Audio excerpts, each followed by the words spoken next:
Now, stock market volatility has made some who are contemplating early retirement to put it off for now, but an article in USA Today says it is honestly still possible if you weigh your risks to make the right call.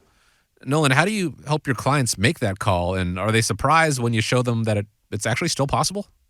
Yeah, I mean, I think that is a big question that we're getting here is 2023 a good time to retire? My answer to that is, first and foremost, it probably is a good time to retire. We need to kind of run the numbers. So there's really never a bad time to have a plan in place.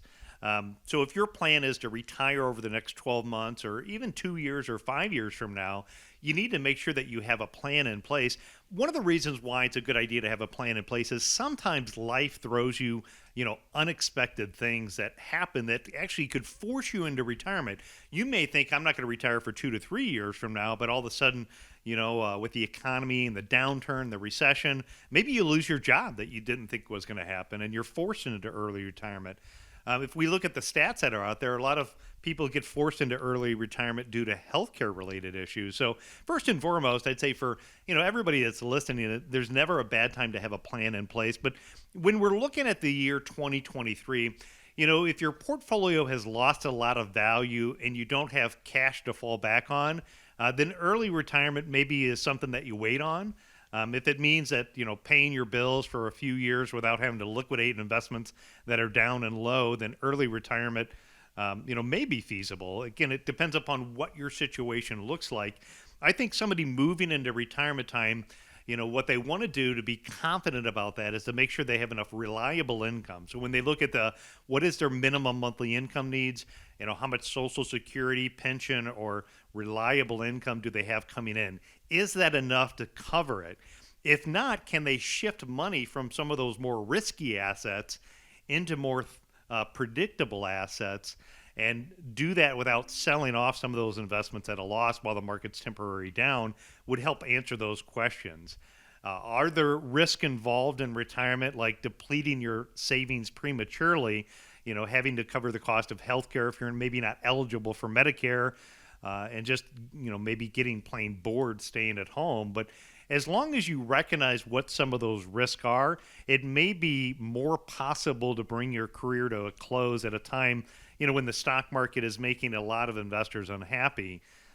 When looking at the stock market and it's down right now, the residential real estate market is still pretty red hot.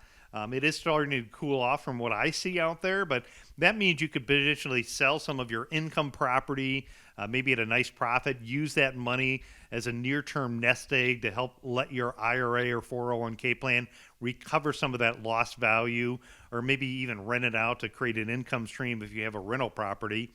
At the end of the day, what you kind of want to do is you want to run the numbers. When you run the numbers, we develop a plan. And when we're looking at this plan, what we do is we look at what are the odds that this plan will last a lifetime to achieve the outcomes of what somebody's looking for. So when we're looking at the financial plan, we can look at, if you want to retire in 2023, what are the sources of income that you have? What are your income needs that you have? What are your financial assets and resources? Which of those assets would we want to pull from first? How do we try to reduce and eliminate, say, like taxes eating away at your retirement accounts? And we can cash flow that out to overall develop a plan. When we run that analysis, what that analysis might end up showing us is that might say, well, you have a 65 or 70% probability of success. I don't know about you, but if I moved into retirement time, which could last, 20 or 30 years, I don't know that I want to move into retirement time with a 65 or 70% probability of success. So No. from there, what you can do is you could say, well, if I did work another year, how would that change the outcome?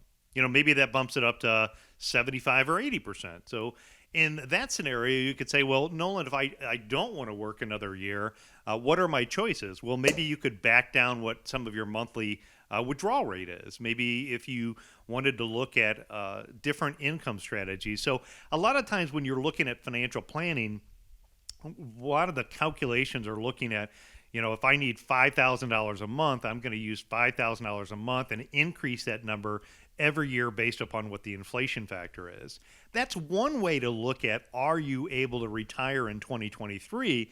But, my experience in almost 30 years of helping families transition and move into retirement time is living expenses don't just go up by the inflation factor every year. Oftentimes, what happens is people in their younger years will spend more money. They'll travel, they'll do more things, they'll get out there and see the grandkids, take some of those trips. But then when they get later in life, things tend to slow down. Maybe they don't spend as much later in life, unless there's an unexpected or unplanned for healthcare crisis, which again, there's things that you can do and plans that you can put in place to look at that. So one of the, I think, neat things about our planning software is we can look at it in different scenarios and walk you through looking at, are you going to be confident to be able to make those decisions to walk through. The other thing that you do then, and again, is start to identify, how do you put this all together in a process that we've trademarked. It's called the independent income system. Within that independent income system, what we're looking at is, how do you put the money into different buckets that are designed to accomplish those different goals. So if you have that question, and if you're thinking about retirement and you're wondering, is 2023 a good time to retire, and you're not comfortable and you're not sure, let's use technology to help answer that question. And it's as easy as setting up a time where we can kind of run those numbers and give you that output. Especially if you're heavily invested in the market as you're in that retirement red zone, and you had this year as the year that you were planning on retiring, you may have questions about whether or not that can still happen. Well, I think the next step is to have that conversation with people who, again, over 50 plus years of combined industry experience in the offices, helping people get to, through, and beyond retirement. And it goes back to something that we talked about previously, being flexible with your retirement plans. It's not to say you're going to have to delay retirement, push it back a year or two. Maybe the situation, you may find out you're still set up in pretty good shape, but you don't know until you have that conversation, figure out how to get where you want to be, and that is, retired and hopefully staying retired. All starts with that conversation. 419-794-3030. Schedule a time to speak with the team at America's Retirement Headquarters. 419-794-3030.